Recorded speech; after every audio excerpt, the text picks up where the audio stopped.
So I want to go over using a stroke color.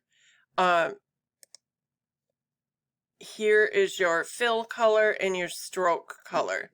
So for this text right here, I have no stroke color and a fill color of white. Okay, let me zoom in here and select it.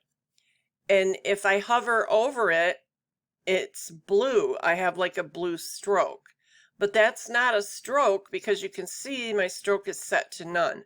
What this is the layer color. All of your layers, you can change these colors so that you have groupings. Some people like to do it that way. Like this is all my red text, so all my layers are red. This is all my green text, so all my layers are green, and so on. So if I change this color just by double clicking here and change this color, I'll change it to a purple. Okay, then when I hover over it, it's going to be purple. Okay, that is just your layer color. All right, and then for the stroke, if you have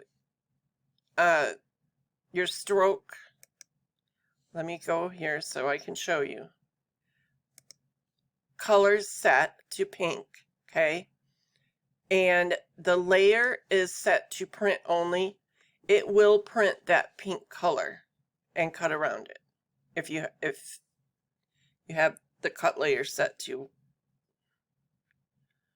cut. Okay.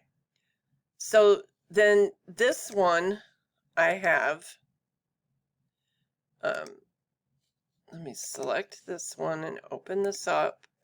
The cut layer is set to cut only. That will not print, okay? And then this third one, I have the cut layer set to cut, and that will print. So it's good to know that if you have a stroke applied to stuff. Otherwise, just set it to none, and then you don't have to worry about it, okay? There was some questions in the group yesterday, and that's what Rhonda said. She said, just set it to none, and then you don't have to worry about it, which is true.